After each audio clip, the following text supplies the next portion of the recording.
Всем привет! Меня зовут Нина Заславская, и сегодня начинается серия видео, где мы с моими девочками готовимся к чемпионату Интерперманент, который будет проходить в декабре. А также рекомендую досмотреть этот ролик до конца, ведь вы сможете тоже побывать в роли судьи и оценить работу каждого мастера. Если вы угадаете победителя в каждой из 3 номинаций, получите от меня бонус на карту в размере 2000 рублей.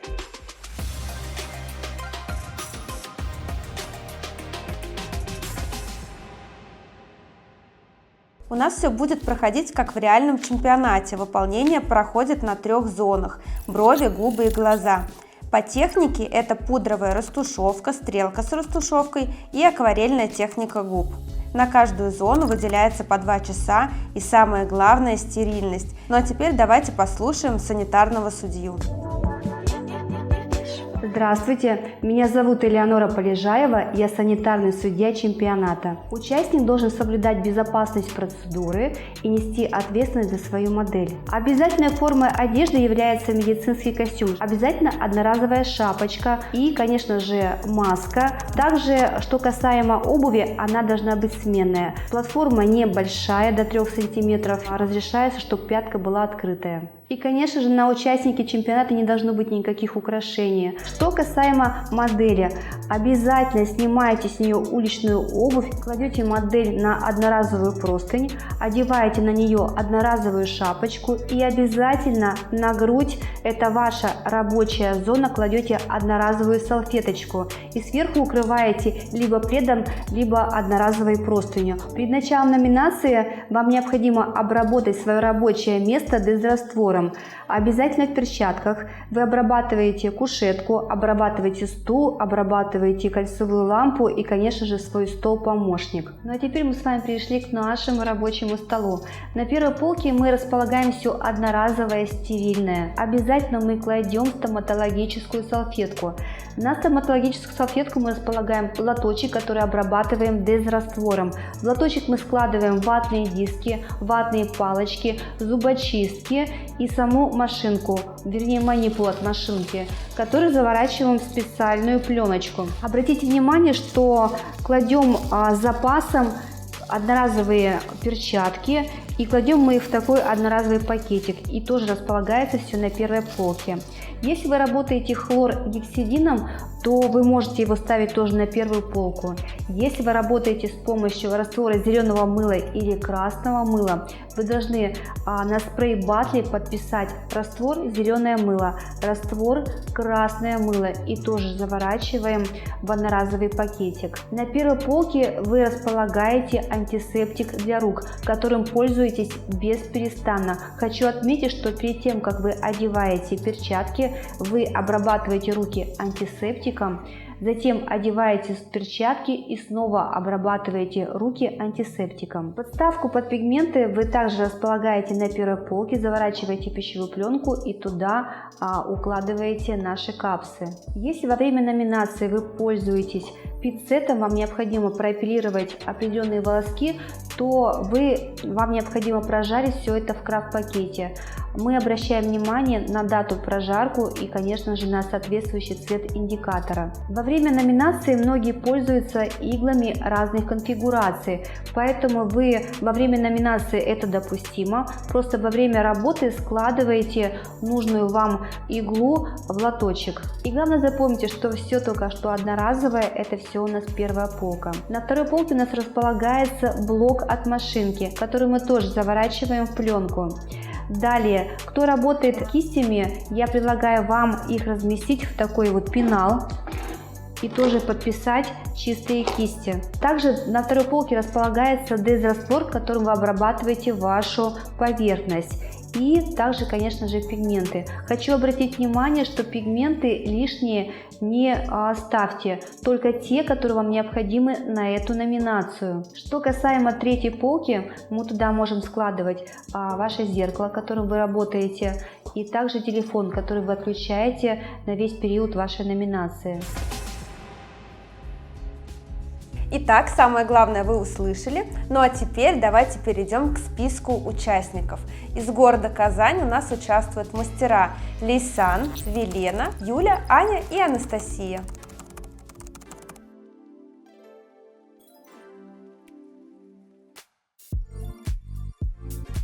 Все модели проходят первичную оценку судей, где оценивается сложность работы, поэтому если у модели какая-то асимметрия, либо сложная кожа, накидываются еще баллы. Но имейте в виду, все-таки, если вы сами подбираете модель, выбираете красивый изначальный исходник, тем выигрышнее будет выглядеть ваша работа на фоне других. Поэтому советую вам, если вы собираетесь участвовать в чемпионате, позаботиться о том, чтобы модель была симпатичной, кожа была легкой и вы не переживали во время выполнения процедуры.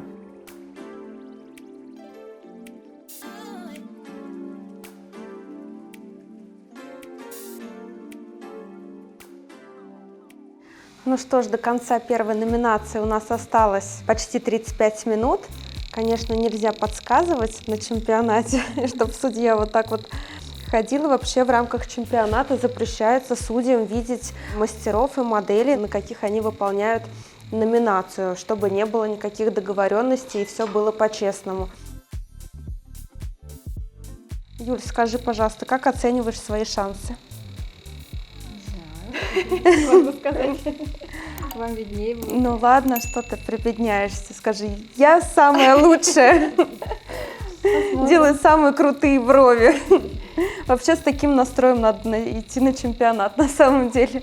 Так, ну и посмотрим, конечно, на столики, потому что во время чемпионата основные судьи не могут заходить в зал, но все-таки санитарный судья находится постоянно в зале судейства и смотрит, чтобы все проходило по правилам и все было стерильно. Так, это что такое за грязная ватка? Выкидывай, а то могут снять с тебя баллы. Так, тут у нас все обмотано тоже на второй полочке, даже вплоть до кисточек. Молодец, Настя подготовилась. А вот в процессе уже нанесения гелевыми ручками пользоваться нельзя, поэтому если ты на чемпионате возьмешь гелевую пасту, тебе сразу же снимут балл. По поврежденной коже ни в коем случае. То есть один раз ты можешь пасту вообще использовать и потом ее должна выкинуть. Ну а на поврежденную кожу уже ты не можешь ничего добавлять. Либо можешь использовать, например, зубочистку и пигментом поставить точечки, где тебе еще добавить. Сейчас поступил вопрос от Насти, можно ли пользоваться какой-то декоративной косметикой в рамках чемпионата, подкрашивать корректором. Вообще на чемпионате нельзя пользоваться никакими средствами, ни тональными, ни пудрой. Ну, можно просто припудрить лицо, но под бровками ничего закрашивать нельзя, поэтому можно пользоваться капельками акуметил, чтобы убрать красноту. Анестезию вторичную под самый конец лучше не наносить, иначе она прям сильно дубит кожу и бровки краснеют. Не очень красивый вид получается. Акуметил нанесли, можно пленочкой закрыть, минут 5 подержать, и краснота уйдет.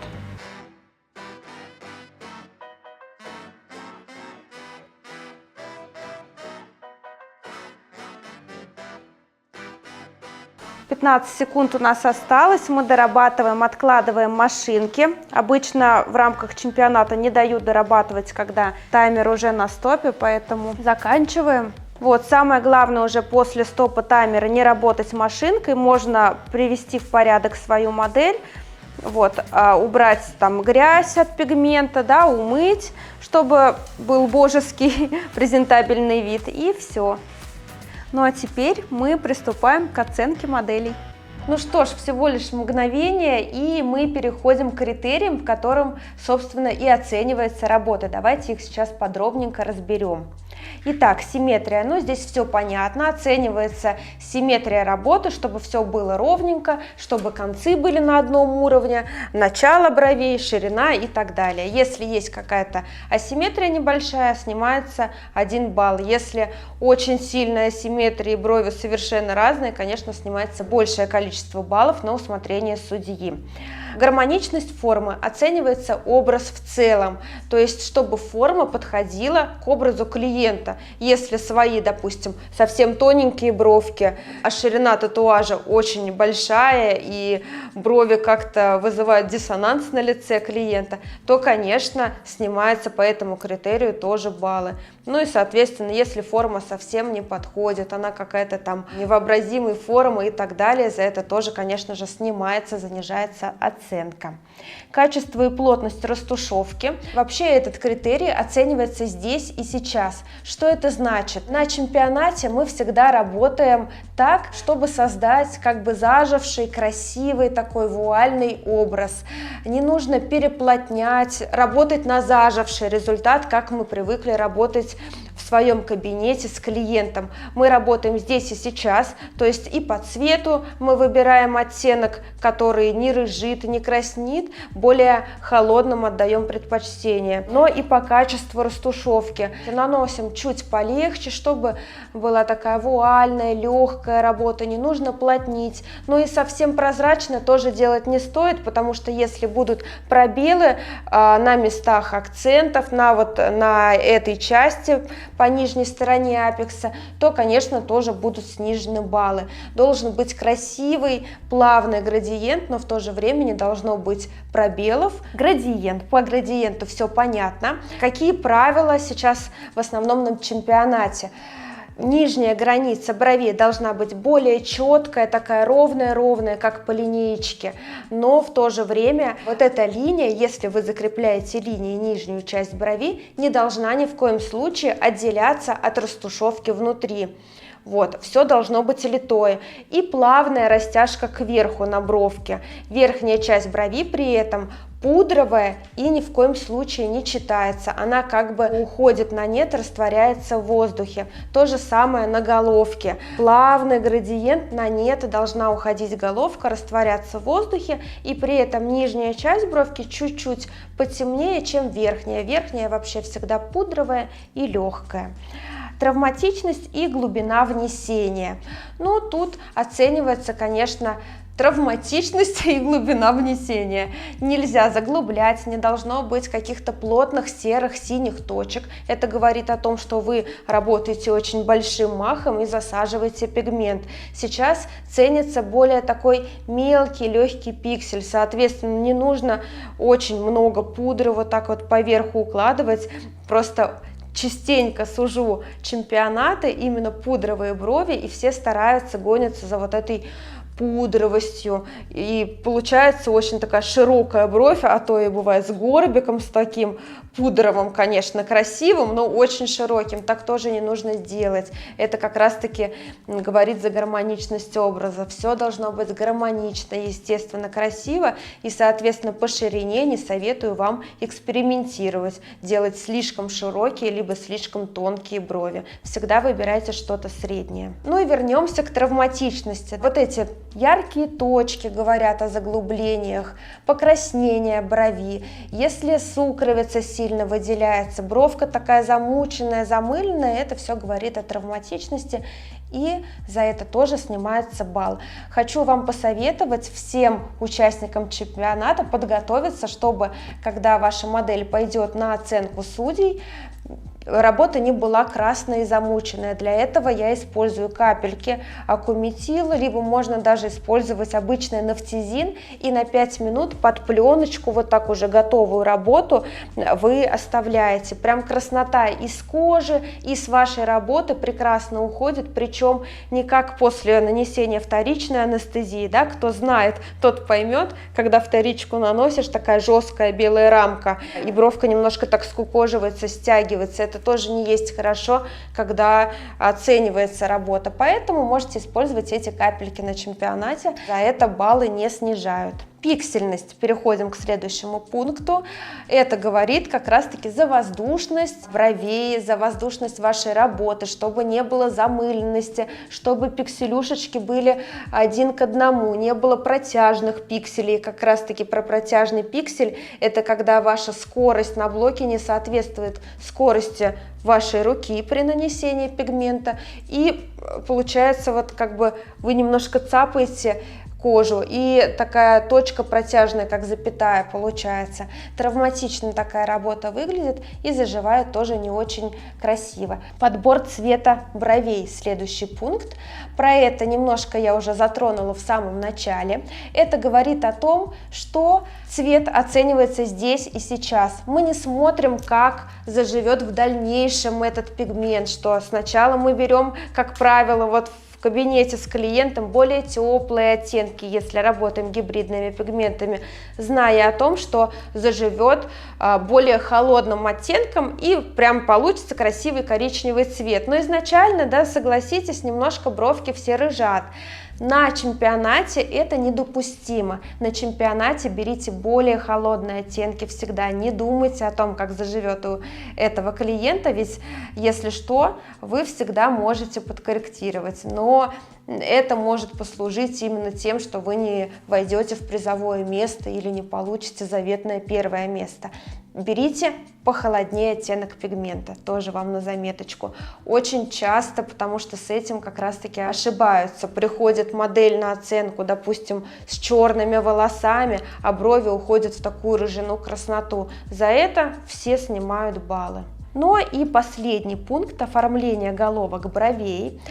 С этим тоже пунктиком очень много ошибок бывает. Например, вот самые такие яркие ошибки, когда головки на разных уровнях, прям внимательно усаживайте клиента и либо по линеечке, либо на глаз, но вымеряйте вот эти места, чтобы головки, эти линии у вас были в одной плоскости на одном месте, потому что очень бросается в глаза именно это. И все прям, вся форма плывет, если головки у вас на разных расстояниях. Также четкая линия снизу. Второй момент, тоже очень распространенная ошибка. Проводят вот эту линию прямо до самой переносицы и делают ее яркой и выраженной.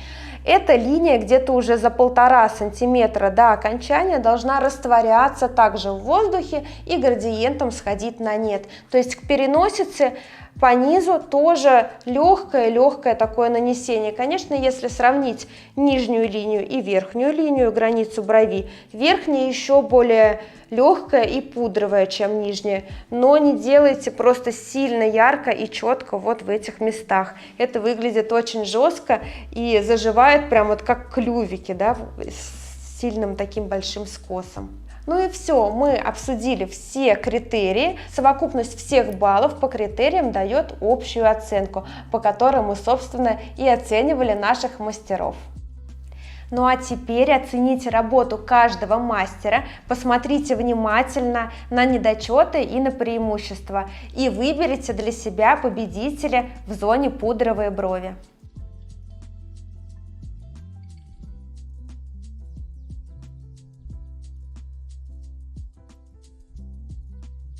Ну что ж, а теперь перемещаемся в номинацию «Губы». Рассмотрим изначально критерии. Какие-то критерии, конечно же, перекликаются во всех зонах. Давайте пробежимся именно по ним. Посмотрите, симметрия губ. Ну, конечно же, оценивается симметрия формы, которую мастер построил. Должно быть все симметрично, арка купидона красивая и повторять собственный контур губ. Соответственно, если есть какая-то асимметрия до, это тоже оценивается первичным судьей и добавляются баллы за сложность. Но также в зоне губ я советую тщательнее подбирать модель, желательно выбирать модель с пухлыми красивыми губами. Я всегда выбираю с филлером губки, потому что смотрится вкуснее и сочнее. Но уточняйте у модели, чтобы не было свежих подколов филлера, потому что если прошло менее 3 месяцев, очень сильно может раздуть на процедуре, и, конечно же, за это тоже снимается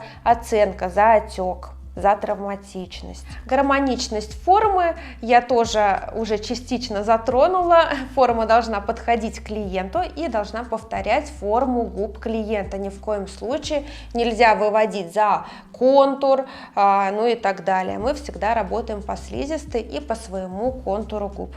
Равномерность растушевки оценивается равномерностью растушевки, чтобы не было никаких пробелов и пигмент был прям вот как помада нанесен равномерно, без каких-то пятнышек. Также очень часто бывает вот ошибка при выполнении губ. Новички тоже там после базового курса боятся подойти прям вплотную к контуру, и остается зазор. То есть отдельно контур линий, зазор и растушевка. Обращайте внимание, пожалуйста, на это, чтобы не было никаких зазоров. То есть когда вы прокрашиваете мелким штришочком около контура, обязательно еще раз обводите контур, чтобы все литое прям было. Травматичность, глубина внесения — это когда прям точки прослеживаются на губах, какие-то, может быть, даже синячки, особенно они бывают, если вдруг вы попали в сосудик при нанесении пигмента, и тут еще сверху анестезию вторичную нанесли, особенно если это цистеин, где огромное содержание адреналина, который, соответственно, останавливает кровь, но если в сосудик вы попали, эта кровь запекается под кожей, образуя синячок, тем самым за травматичность вам снизит баллы при оценке. Не советую пользоваться вторичной анестезией в зоне выполнения губ. Я вообще даже, работая с клиентом просто в кабинете, сейчас вторичку не использую, особенно когда вижу красивый исходник и хочу потом сфотографировать свою работу, потому что после нанесения вторички как раз-таки подсвечиваются вот эти все неравномерности, все вот эти сосудики, синячочки. Поэтому если вдруг клиенту больно, вы можете даже первичный крем использовать, немножко нанести и подержать под пленочкой, тоже будет прекрасно действовать, но в крем не входит в состав адреналин, поэтому никаких вот этих выбелений и синячков не будет, все будет также равномерно. Вот, ну и подбор цвета. Советую на чемпионат выбирать какие-то нейтральные оттенки, которые понравятся каждому судье, потому что это такой немножко субъективный критерий подбор цвета. Если, допустим, одному человеку может понравиться оттенок, другой может сказать: ой, вообще по типажу не подходит этому клиенту, и снизить балл. Поэтому советую вам выбирать, ну, что-то такое нейтральное, карамельно-розовое. Опять же, не нужно спрашивать у модели, чего хочет она. Это ваш звездный час, и вы должны проявить себя по максимуму. Поэтому выбираете пигмент вы, тот, который считаете нужным, и стоит отдать предпочтение нейтральным оттенкам. Никаких там бордовых, вот, кирпично-красных, там сильно разбеленных таких оттенков не советую использовать. Ну а теперь ваш выход. Настала пора оценить работу и выбрать лучшую в этой категории в зоне губ.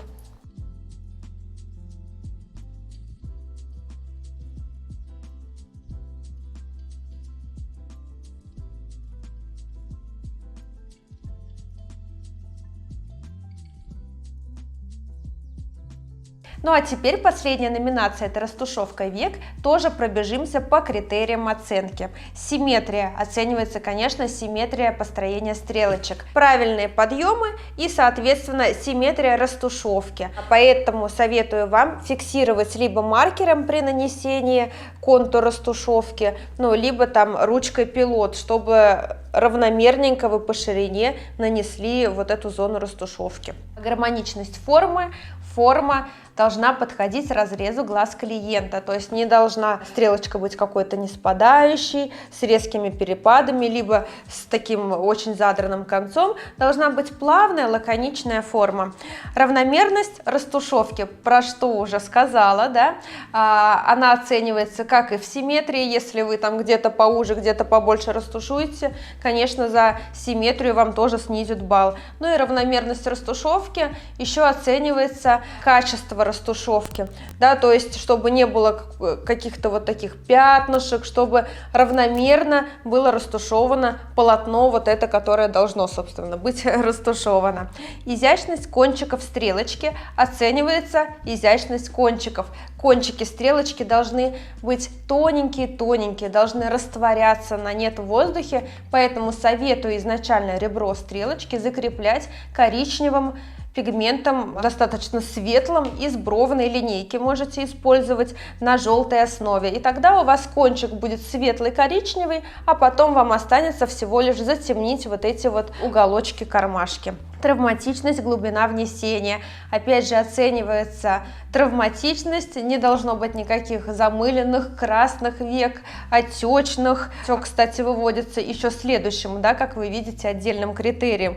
Но в травматичности еще также оценивается качество пикселей. То есть веки не любят, когда вы сильно машете большим штрихом, там на большой скорости. Они любят очень деликатную работу, потому что кожа век тонкая, ее очень легко засадить, и ты прям как на минном поле, аккуратно, мелкими движениями, особо не поднимая иголочку из кожи, штрихуешь, чтобы не зацепить лишний раз кожи и не потравмировать ее. Ну и, соответственно, пиксели при этом очень меленькие, как легкая россыпь, никаких жирнющих точек не должно быть. Это говорит о том, что травматично был нанесен этот штрих. Отек мы с вами уже разобрали. Подбор цвета. Сейчас тренд коричневых красивых растушевок. Поэтому советую вам, как и в своей работе, так и в чемпионатной работе, использовать несколько оттенков коричневого. От светлого коричневого на желтой основе, которым вы прорабатываете вот эти легкие светлые концы, кончик стрелочки, края растушевки легкой, да, чтобы она растворялась, до более темных. Средний оттенок коричневого на красной основе, он средний по яркости, и им обычно затушевывается основное все полотно. Ну а темно-коричневым используется межресничная зона и вот этот кармашек, уголочек, который следует затемнить. Также вы можете использовать черный пигмент уже на подложку из растушевки коричневого, но либо вообще его не использовать. На чемпионате можно использовать черный, потому что на контрасте смотрится очень красивый градиент от черной межреснички к светлой верхней растушевке. Ну и также с растушевкой не стоит мелочиться, потому что если вы совсем тонюсенькую сделаете, это будет оцениваться как отсутствие растушевки.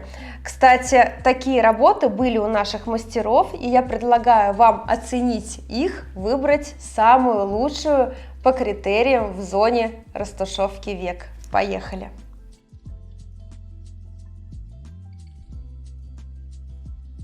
Ну а теперь напишите в комментариях 3 циферки победителей по каждой зоне, по бровям, по губам и по стрелочкам. И в следующем выпуске мы озвучим победителя, кто угадает победителей. Ну и, конечно же, сделаем разбор работ, и я расскажу, какие работы стали победными и почему. Ну а которые не стали победными и почему я снизила балл именно по этим критериям. Увидимся в следующем выпуске. Пока-пока!